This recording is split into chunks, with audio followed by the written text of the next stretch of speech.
Hey everyone, coming back at you with Zoom. I really like the way it worked out last time, and so we're just going to do this again as we've tried to continue to figure out our Wi-Fi issues and uploading the pre-made videos that we had already made while we were in America. So today we're going to be talking about how to read nutrition labels, which is what we were going to be talking about in the first place.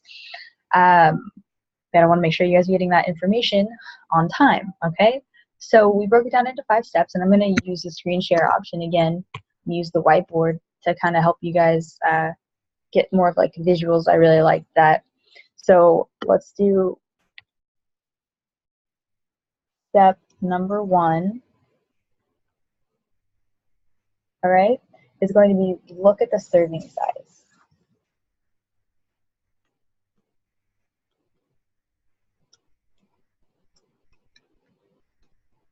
And this is very, see if I can write better.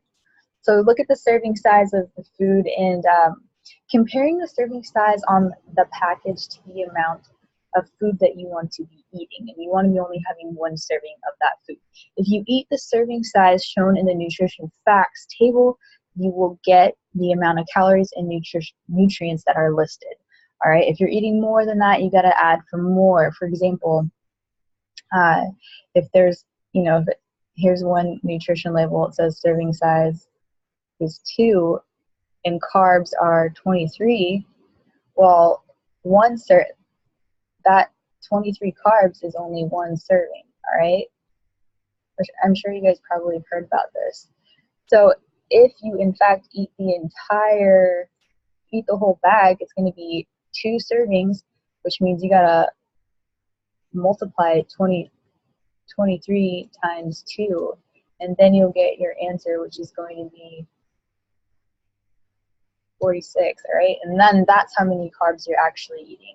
So it's really important to be able to, keep that in mind when you guys are reading nutrition labels. I'm just going to erase it to keep it easy. All right, now we're going to talk about step number 2, which is going to be look at the calories. So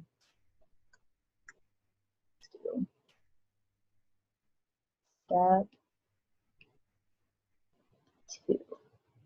All right, what you're doing is you're look at calories. All right, so calories tell you how much energy you get from a serving of the packaged food.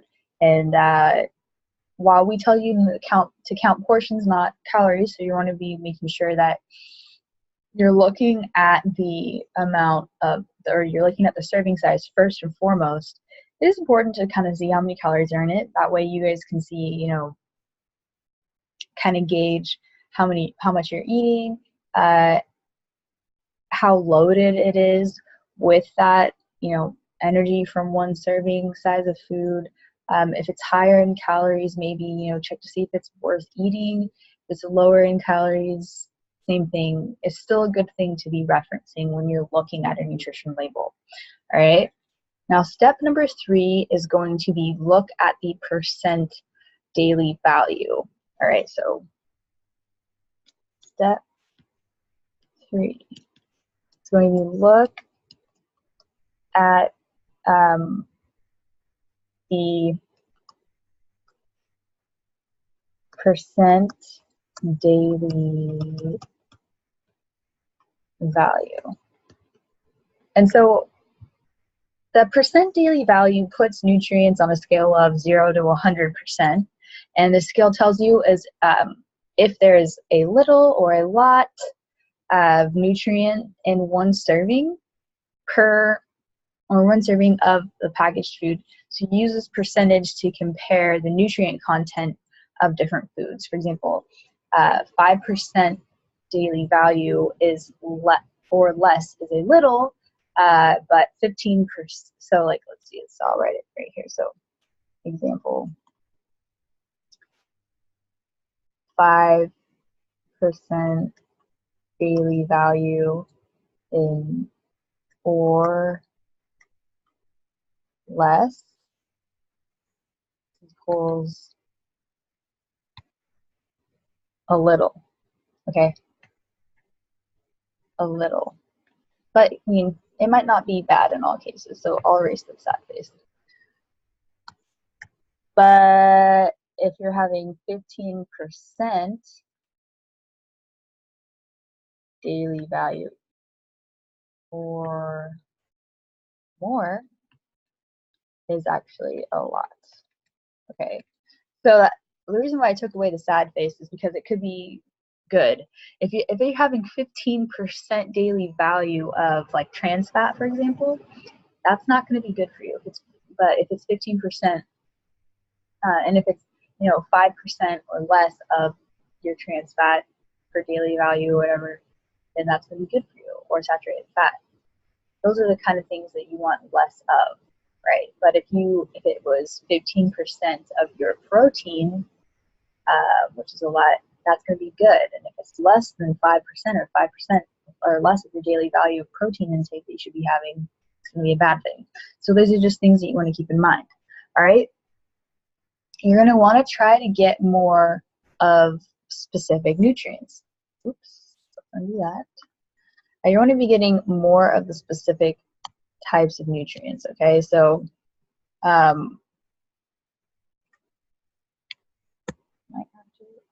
might have to erase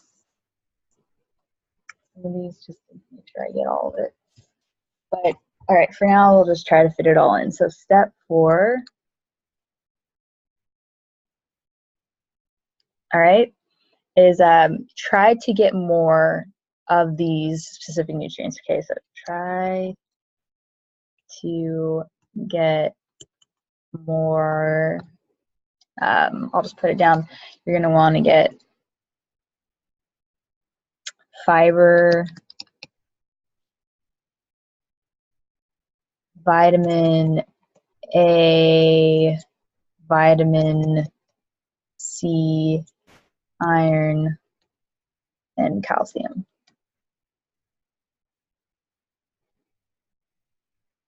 If you can read my writing, I'm sorry about that, guys.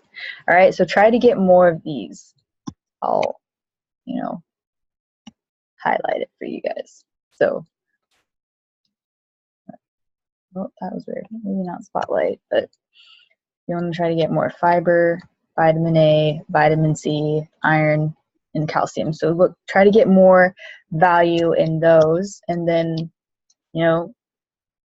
step number 5,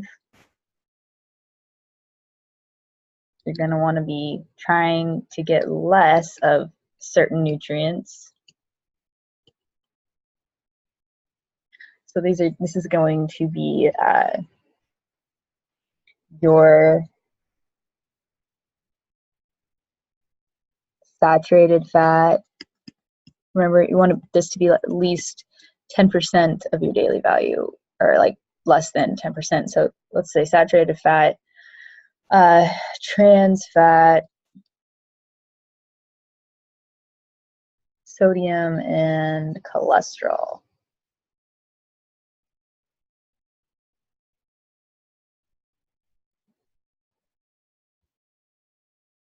So try to stay away from these foods that have high content of that, okay? And that's something that you can keep your eyes out for. All right, and so you can use nutrition facts to compare products more easily, find out the nutritional values of foods, better manage special diets, maybe especially ones that are low in sodium if you're trying to avoid high blood pressure. And if you want to increase or decrease your intake of a particular nutrient, for example, you want to increase your fiber, decrease your trans fat, saturated fat intake. I think also something that is worth mentioning is sugar content. And we honestly, it's sometimes, I want to put that down actually as something that you guys try to avoid eating as well, sugar. We want to be limiting our intake of sugar, and sugar is found in a lot of foods, all right? And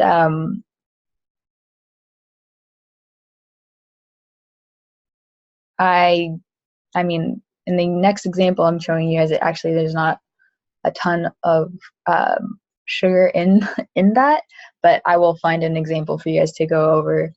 I want to share with you guys now an example of just comparing two foods that are like this, are similar but are different, and you guys will kind of understand what I'm talking about. So you got beef burgers and you've got your chicken burgers, okay?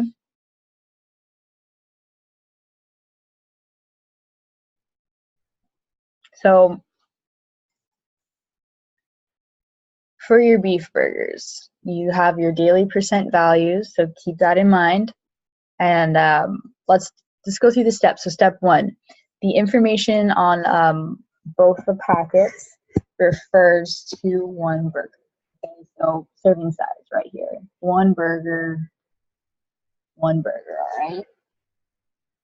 So we know this is only refers to one burger, all right? Now next is going to be the calories. You'll see in a beef burger, it has 340 calories versus a chicken burger, which has 200 calories. Now, typically, this is going to be better to have less calories in your food, but, all right, let's see why or where the calories are coming from. Next is look at the daily percentage value. So you've got like your fat content. Look how much more fat is in a beef burger versus a chicken burger. That's 42% of your daily fat content, all right? And so it's mostly saturated fat and your trans fat, which is like 70%. Remember, we're trying to keep it to 10% or less, or actually, sorry, I believe it was 20% or less of your total caloric intake or your daily value intake, and it's 70%. That's really high. I'm not gonna tell you beef burgers are bad, but I will tell you, look at the other option is 9 grams of fat, only 2 grams of saturated fat, more grams. That's like a way better option for food. And you know, beef burgers every once in a while are fine. And we'll also look at the daily percentage of iron, and there's a lot more iron in your beef burger. All right, so there's something to say about that. But overall, nutritionally wise, and as far as fat content goes, the beef burger is going to be heavy in that. You want to be aware. So then we go to cholesterol. 70, okay, that's fine. 300 milligrams of sodium, so that's your 14%, not bad. 800 milligrams, 33%. I'm not super stoked about that at all. Especially as a diabetic, you want to be able to control things such as blood pressure. High sodium diets lead to high blood pressure, so you want to be wary about that.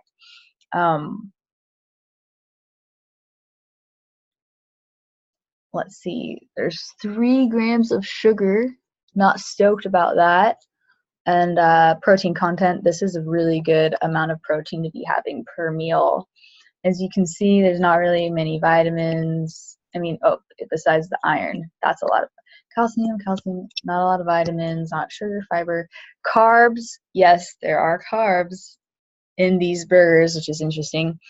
This has 4 carbs and 3 carbs. Not a lot of carbs that you guys need to be too worried about. It could cause a raise in gluten. This beef burger right here is definitely going to cause an increase in blood sugars due to the fat content. This maybe not so much, but it does have carbs, so it could increase your blood glucose levels as well. That's just something to keep in mind. But I really like the iron content of the beef burger. I don't like the fat and the calories. I'm not super stoked about the sugar in it. I might choose the chicken burger. 800 milligrams is pretty high for sodium, but it's not terrible. So, the fat and the saturated fat content are higher in the beef burger. However, the chicken burger has double the amount of sodium as the beef burger. Bottom line is, if you're looking for an iron-rich food, the beef burger is going to be the best. However, if you're looking for a lower fat option, but much higher in sodium, keep that in mind, the chicken one is going to be the one that you're going to want to choose. And so that's just something that you want to keep in mind, all right? Now, let's see if I have anything else for you guys.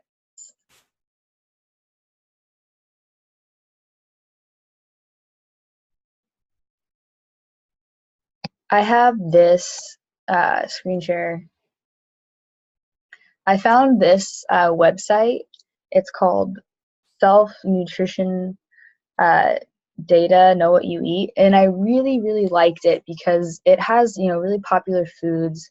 And I'm just going to choose foods right now. I'm going to choose just the number one food is, say, bananas raw. So it's going to go to the bananas.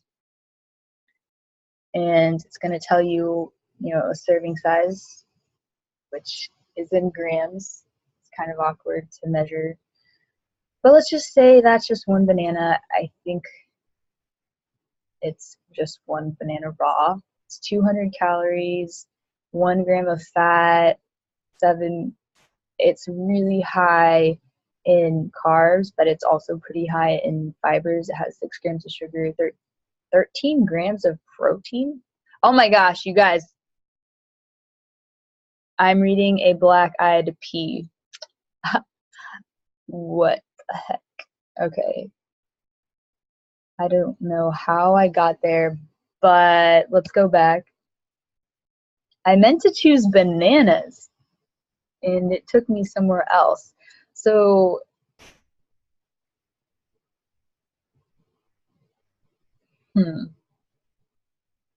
well, apparently this is not working right now, but it was working earlier, and it showed me, the nutritional value of the food.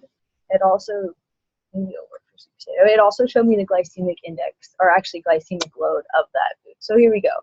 Here is the sweet potato, and now it's finally starting to work. So it's a sweet potato cooked, baked in skin without salt, okay? Because if we're adding salt to our food, then it's gonna raise it quite a bit. All right. It shows you, what I like about this is that it shows you the serving size. I don't know why it's all highlighted. So it shows you the serving size, which is 1 cup. All right, so that's a serving size. It also shows you the glycemic load of the food, pretty high. It shows you like carbs, fats, proteins, just kind of like a ratio. Let's see if I can scroll down further.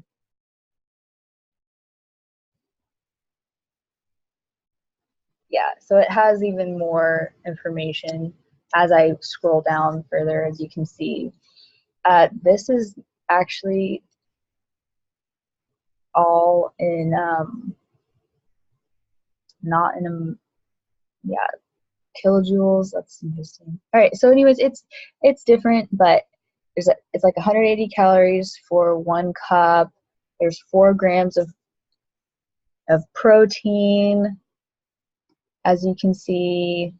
4 grams of protein, 180 calories. We're also going to be looking at the carbs, fiber, sugar. It's actually pretty high in sugar. Not stoked about that.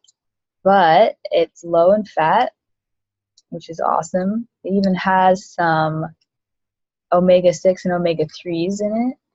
It's very high in our, so see, it's low in sodium, but it's high in potassium, which is awesome because we don't have enough potassium in our diets as Americans.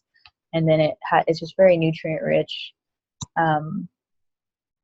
We're going to scroll up, see all the vitamins it has. Look at all that vitamin A. We want to increase our vitamin A. Remember, that's one of the things that we talked about. And so why people say to eat sweet potatoes, right? It's right here. It's because of the vitamins and the minerals. You do want to be wary because it's not going to be super nice to your sugars, but it will be, very, I don't know if I want to say beneficial, but it will be very nutrient dense, and it will, help with making sure that you're getting the full servings of nutrients. So just what I would do is I just wouldn't eat it by itself, obviously. Like I said in the lesson the other day, put some protein with it, have some fat with it, and mix it with other things that will help keep your sugars instead of doing something like this, right? You're going to do something like, it's going to do something like this. You're not going to be that low, so let's just say, right? All right, and that's exactly what we're going to be trying to do.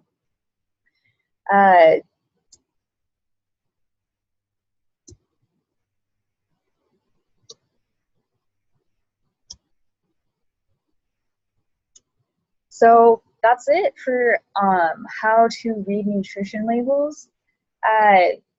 Just something else that we can talk a little bit more about is basically nutrition labels provide a snapshot of the amount of one specific nutrient in the food, such as fiber or fat. And when nutrition claims are optimal, or then we know we're eating the right foods that helps us make better choices. So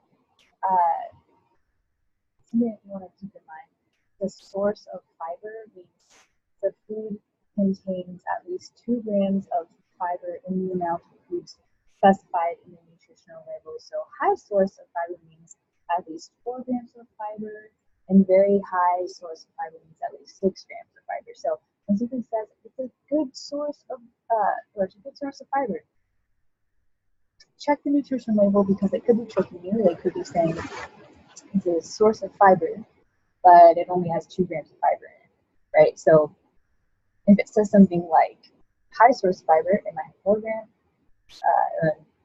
Very high source of fiber is at least 6 grams. You want to be trying to be in that 6 grams, so you're going to want to be checking your nutrition labels for something like that. And something it says it's low in fat, it means that the food contains no more than 3 grams of fat in the amount of food specified. It could be trans fat though, so you want to make sure that you're checking your labels to make sure that it's actually low in the kind of fat you want. When it says cholesterol free, the claim cholesterol free means that the product has a very small amount, so less than 2 milligrams of cholesterol in the amount of food specified, and it's also going to be low in your saturated fat and your trans fat. So that's something to keep in mind. Sodium free means that the food specified contains less than 5 milligrams of sodium. So, excuse me. So these are just like little tips and tricks on how to read nutrition labels. And then when it says reduced calories, that has at least 25% less calories than the food it is being compared to most of the time. So I always think about Cheez-Its. It's like reduced calories, 25% less calories. It's basically takes out the fat. And then when you see the term light, it's allowed on foods that are either reduced in fat or reduced in calories. So light can also be used to describe sensory characteristics of a food. So, for example, light tasting or light colored. So you want to check to make sure that it's either lighter in fat, lighter in calories. All right, and so that's just kind of like an overview of how to read nutrition labels. I'll give you guys the link to that one website. I thought it was really good because it had like a very comprehensive view of your nutrition labels as well as your nutrients, and it also had the glycemic load, which is really awesome for you guys, of certain foods and serving sizes. So I'll put that link up as in this lesson, and yeah, just remember the 5 steps and you guys will be good to go. All right, so have a great rest of your day and keep up the fight.